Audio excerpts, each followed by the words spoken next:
Okay, so the level of control that the DAO and the DAO members are going to have. So right now, what a lot of people don't know is that we've actually disbanded the risk committee. So the last risk committee meeting we had was the last ever risk committee meeting that will ever take place.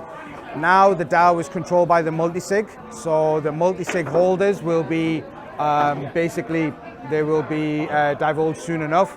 That does include people like Kader, not myself, I've removed myself from it, but people like Nevin, Adam Wise, and one of the community members, as well as our own Johnny Tyrone. Soon, we are moving over to full DAO control. So after the multi-sig, all token holders will be able to control the DAO via KYC NFT. So for anybody that's wanting to use the Unreached DAO funding for their receivables, in essence, we're buying their receivable at 100% of the value, meaning that it's free funding for them. So the value proposition is that they're getting free money, which is not really the norm in this type of lending. So effectively, it's free. Yeah, and that is the value proposition, is that we give the funding to telcos for free so they can get 100% advance on the invoice, okay? But we found another way to actually make money by looping the transactions on chains where first we charge transactional taxes on the actual tokens, okay? And then secondly, with the reward, the inflationary reward that they give you for being on the chain, we're just using it to basically scrape up as much of the reward as you can. Why has YAGGR taken so long to complete? So this is actually the 42nd version of YAGGR, believe it or not. We finished YAGGR back in, it was around about August, September last year. But so many things changed over time, such as the ERC 4626 standard, which crystallized back in February, that we've basically kept iterating YAGGR so many times until it was ready to release to everybody. So I think this is the final version, the 42nd version of YAGGR, which is going to be released anytime, anytime. I know I say that all the time, but literally anytime. Where do we see the Unreached DAO ecosystem in 2 years' time? I expect us to be funding real-world receivables by then. My aim is to spend the next 2 years to get Unreached DAO to 100 million a year in revenues.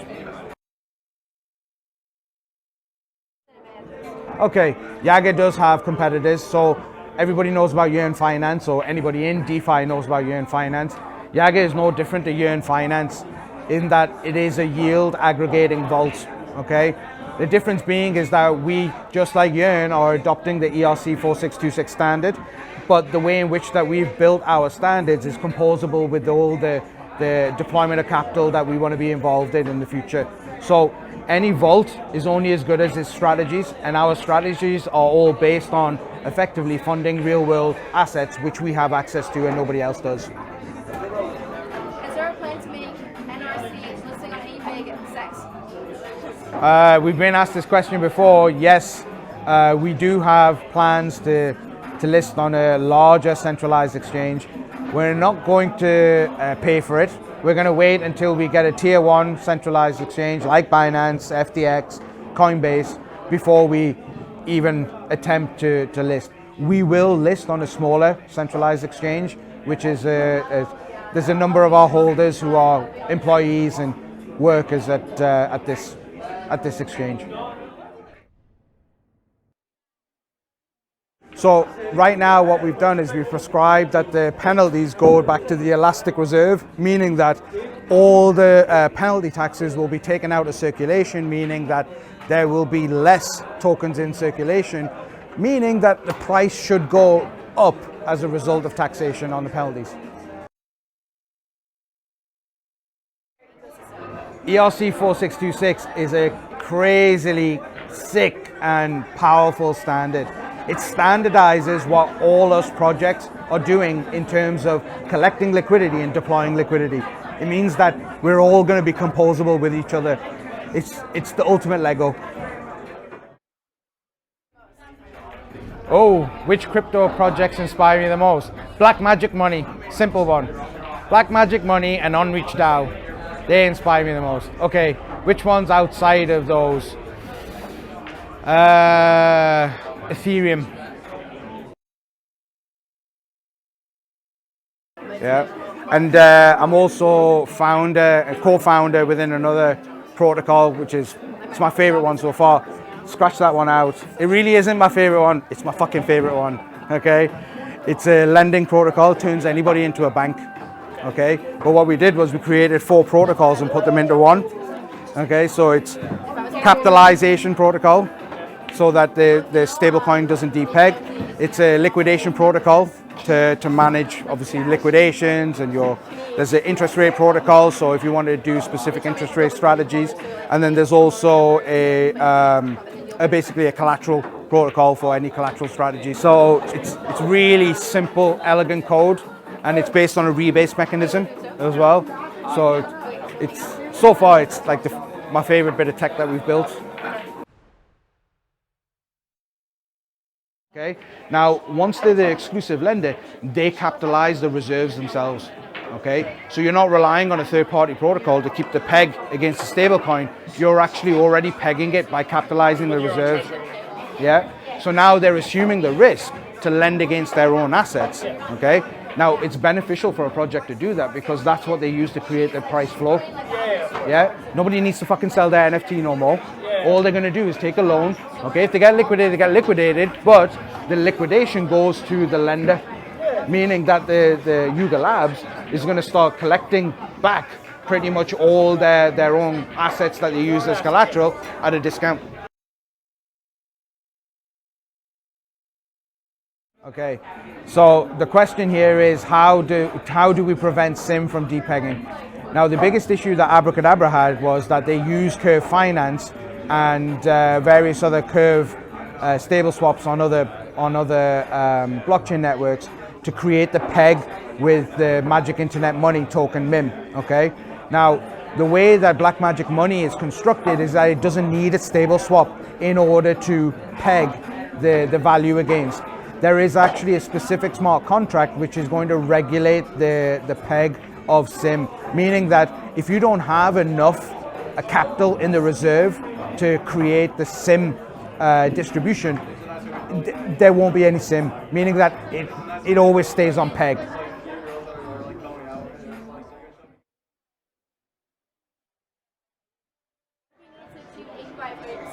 Okay, so the question is we're talking about yields of 20 to 35% APY for wherever we're deploying capital. There are a number of strategies that allow you to get to the 20 to 35% figure. In fact, even more. Okay, they're wide. There are all a number of wide strategies. That doesn't mean that all the capital is going to go into one single place. The capital could go into 5 or 6 different places. But what you're looking to do is, on average, get a minimum of 20% APY. So how do we achieve that? We achieve that by diversifying in the strategy, but at the same time, making sure that we're in a strategy which is giving the right type of return that we want, which is a minimum of 20 to 35%. If all else fails, we'll just yield farm Tron.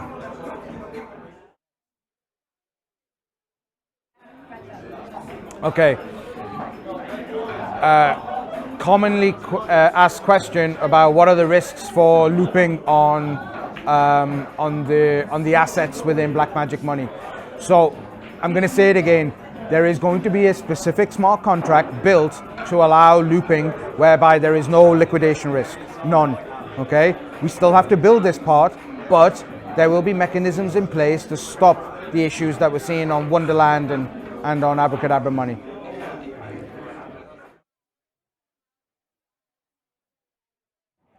Okay, so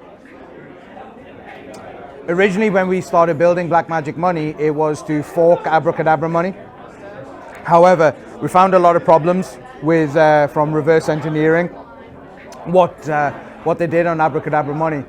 Now, the reason why we got involved in the Black Magic build was so that we could build NRCH being the lending protocol under Unreached DAO for funding receivables and other real-world assets.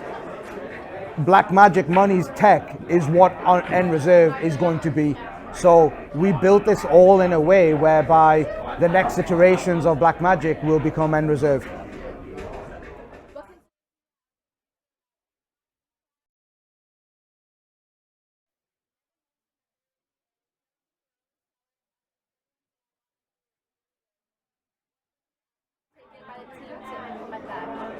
Okay, so right now when we launch Voodoo as a token for Black Magic Money, there's a phase distribution of the token. Phase 1 and phase 2, they will have some form of mechanism that's going to lock in users from selling their tokens. What they are yet is still being constructed, so you'll find out soon enough through Nevin and the rest of the guys.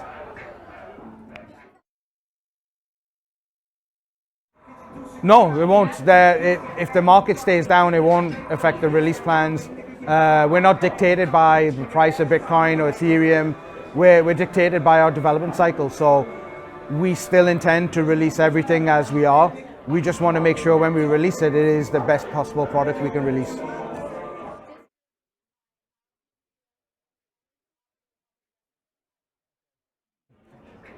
What concerns do I have about DeFi? The biggest issue DeFi has is that the users aren't educated enough. So there's still a lot of exploits, there's a lot of hacking, a lot of phishing scams going on.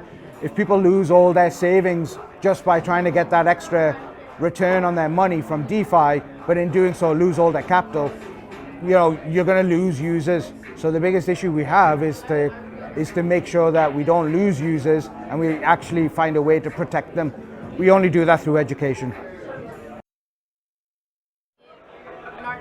Okay, what are the timelines for telcos to start buying NRCH? The time is now. It's our last one.